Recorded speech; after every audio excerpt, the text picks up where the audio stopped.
Charlotte Tumilty, a mother of two, got a teaching opportunity in a Catholic school, but was turned away on her first day because of her still visible tattoos.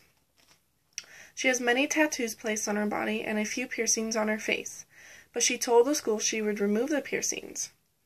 She showed up ready for her first day, dressed appropriately, and the clothing covering the majority of her tattoos, except for a few on her hands and one peeking out on her neck. This is partly the school's fault because they interviewed Miss Tumilty and were fully aware of her image at the time, but they should have addressed it further before actually hiring the woman and then turning her away. They should have never even hired her in the first place.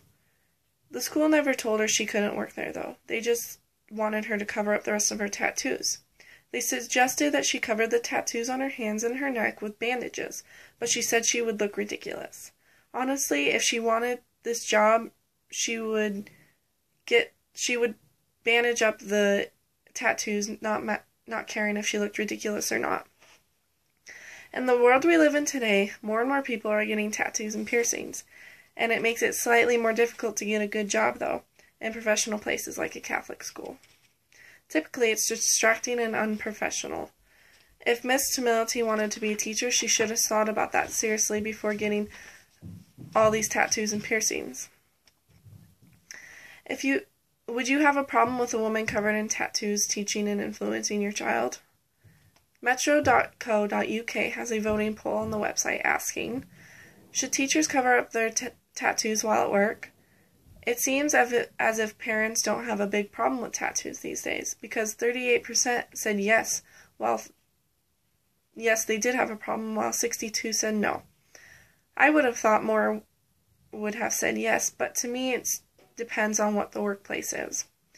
If you are employed at a school, then yes, you probably should cover up your tattoos. But if you work at a bar or a tattoo parlor, then they don't need to be covered.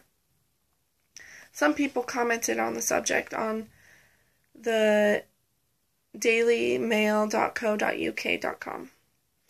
Matt at 1961 at Avonton at Gifford in UK said, "Trust me, the children will love and respect her. Anyway, if her tattoos are that bad, would it not be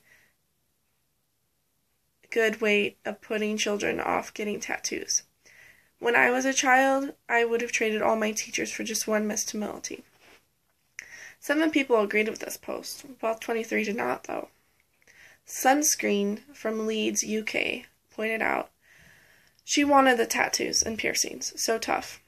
Not what I would want my young grandchildren sat in front of in a classroom. 7 people agreed with this comment, while 5 did not. Tina Tot from Leeds, UK, sarcastically stated, "Great role model for our young children." 10 people agreed with this, but 4 did not.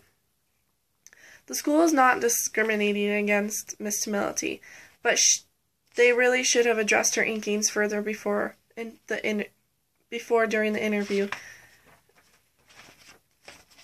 Not only were her tattoos putting her job on the line, later on there were nude and revealing photos found of Miss Tumilty on many websites. It does not say what type of websites these photos were found on, though, but she fessed up to posing in these photos when she was 18, but has not commented on the subject any further. As more is revealed about this woman, I don't think she is fit to work at a Catholic school. Children are influenced greatly by the people who stand before them day after day, and many parents do not want their kids following these footsteps. On one of the sites, Tumilty wrote, "I am my own person in my own world. I lead my own unique style. I don't follow anyone else's fashion trend." Great for her to say this, but she needs to find a career that fits her lifestyle more than. These photos found of Miss Tumilty might be in her past, and she's probably changed and matured woman now.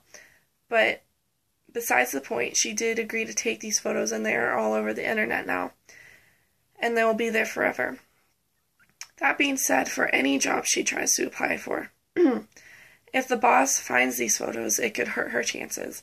In fact, the fact of the matter is, the choices you make in your past will greatly affect your future. In a BBC article, Tumilty said she would consider having some of her tattoos removed using laser surgery if it would improve her chances of getting a good job. Tamility said, "If it means me working and getting a job to provide for my family, then I will do whatever it takes." She took note that to get a good paying job, she would have to take a large step to achieve that goal. It is a smart move if she does choose to go through with it. I respect her and her determination to provide for her family. Miss Tamility said she would most likely not return to the school after all the media coverage. I do hope she finds a good paying job that fits her lifestyle. But teaching at a Catholic school would mean she'd have to change and hide too much about herself. As of right now, most professional companies still don't want their employees tattooed up. They want them clean-cut and looking professional. But today, tattoos and piercings are very popular among younger generations. And who knows, this could be a short-lived trend, or the working world will have to adjust to it if it continues. Many people still have a problem with deforming your body and don't like seeing it or it influencing their children in the classroom. I don't mind a little tattoos and piercings, but when people cover themselves in it and have giant gauges, it's too much. How do they even expect to get a good paying job with all that? Where do you even get the money to get all of it done? It's definitely not cheap. I think the tattoo phase will fade, though. People will realize their dreams are bigger than their appearance, and they will chase them instead.